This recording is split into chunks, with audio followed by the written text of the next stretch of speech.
Hai, Assalamualaikum. Bertemu lagi dengan saya Junedi, mahasiswa UB dengan NPM 112 Pada kesempatan kali ini, saya akan sedikit memaparkan tentang apa itu fluid effect in supply chain management.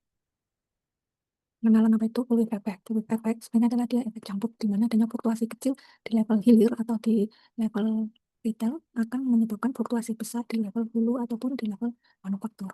Gambarnya adalah ketika ada demand, misalnya 5 dari konsumen ke retail, kemudian dari retail order ke distributor sejumlah 7, kemudian dari distributor akan pesan ke pabriknya sejumlah 15, akan terjadi produksi yang melebihi dari kebutuhan masyarakat. Itulah yang disebut dengan public effect secara umum. Pada saat ini, public effect sendiri adalah salah satu major challenge di dunia SCM karena akan mempengaruhi fluktuasi di perusahaan itu yang pada akhirnya akan menyebabkan inefisiensi. Penyebab utama dari public effect ada beberapa. Yang pertama adalah adanya demand forecast updating.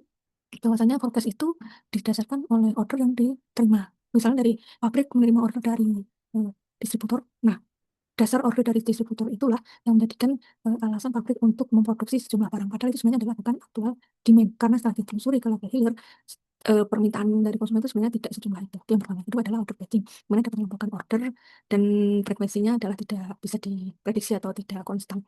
Hal ini akan menyebabkan kebingungan di dalam manajemen inventory atau tata kelola persediaan. Karena ada masa di mana akan overstock ataupun ada masa di mana stok itu adalah tidak ada di gudang.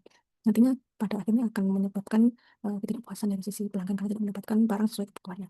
Yang ketiga adalah dari fluktuasi harga, di mana harga ditetapkan secara fluktuatif, tidak stabil, dia naik atau turun secara tajam. Itu yang akan mempengaruhi dari sisi mengorganize cash flow di perusahaan. Yang keempat adalah rationing dan gaming di sistem, di mana adanya pembatasan stok yang bisa diperoleh oleh konsumen pada beberapa konsumen akan menyebabkan panik buying di beberapa konsumen, dan adanya oknum yang akan memanfaatkan sistem untuk mempermudah atau meloloskan beberapa konsumen yang ingin memperoleh barang dengan jalur cepat. Impact dari adanya perubahan efek ini yang pertama dari sisi finansial, dia akan meningkatkan biaya inventory karena adanya holding cost untuk biaya penyimpanan di gudang. Yang kedua adalah service level, dia akan menurun karena adanya ketidakmampuan perusahaan untuk memenuhi kebutuhan dari customer secara merata atau sesuai dengan kebutuhan. Yang pada intinya akan menyebabkan ketidakpuasan pelanggan. Dan itu adalah hal yang dihindari ketika sebuah perusahaan menjual barang dan jasa, karena tujuan utama adalah kepuasan pelanggan. Kemudian yang kedua, impactnya adalah dari sisi operasional, akan menyebabkan inefisiensi, baik itu dari sisi produksi, dari sisi logistik ataupun transportasi, dan dari sisi impact pada kapasitas. Beberapa cara untuk memitigasi. Yang pertama adalah dengan improve information sharing, yaitu dengan share informasi terkait dengan data permintaan atau demand dari customer secara real time. Ini juga harus dikombin dengan adanya kolaborasi planning dari semua level, baik itu dari retail, kemudian distributor, sampai dengan level manufaktur, dengan didukung oleh itu yang akan mempermudah untuk secara transparan mempermudah semua level di rantai pasok itu untuk menghitung kebutuhan real dari konsumen itu sendiri. Yang kedua adalah dengan streamline operation, dengan memperpendek lead time atau masa tunggu, kemudian order secara smaller atau smooth, diatur secara halus sehingga tidak ada lonjakan order atau fluktuasi order yang akan mengganggu cash flow maupun manajemen inventory. Yang ketiga adalah dengan optimizing inventory. Kemudian mitigasi yang ketiga adalah dengan stabilize pricing, yang menstabilkan harga. Ada beberapa metode. Yang pertama adalah dengan menerapkan everyday low pricing, yaitu harga adalah memang rendah setiap hari, ditentukan rendah setiap hari, jadi tidak ada lonjakan harga naik dan turun secara drastis yang akan mengganggu cash flow perusahaan dan juga akan menimbulkan kepanikan pembelian di masyarakat. Kemudian penerapan diskon strategis diperhitungkan secara matang dengan berdasarkan analisis data yang dapat dipertanggungjawabkan secara bisnis. Kemudian yang terakhir adalah dengan perbaikan dari sisi perencanaan produksi.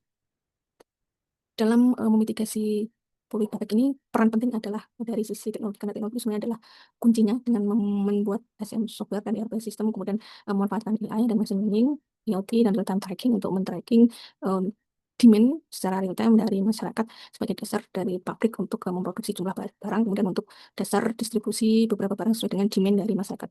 Kemudian juga ada blockchain for transparansi, yaitu untuk transparansi data sehingga tidak ada kesalahan dalam pabrik memproduksi dan juga perusahaan dalam mendistribusikan barang. Kesimpulannya adalah bahwa full efek secara signifikan akan berpengaruh terhadap supply chain performa atau kinerja, dan merupakan isu besar di dunia SCM. Namun dia bisa dimanage dengan adanya transparansi, kolaborasi di berbagai level rantai pasok, dan juga penggunaan smart teknologi. Beberapa case perusahaan-perusahaan yang telah berhasil menurunkan full effect atau menghilangkan full effect, dan ini adalah BNG.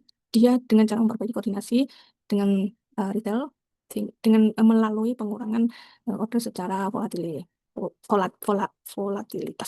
mengurangi order volatilitas. Perusahaan itu adalah deal. Dia secara langsung ke konsumen dengan memotong jalur perantara, sehingga kebutuhan demand real dari konsumen dapat diputuskan sebagai dasar untuk produksi dari pabrik itu sendiri. Mungkin itu yang bisa saya sampaikan. Terima kasih telah menyimak, semoga bermanfaat. Assalamualaikum warahmatullahi wabarakatuh.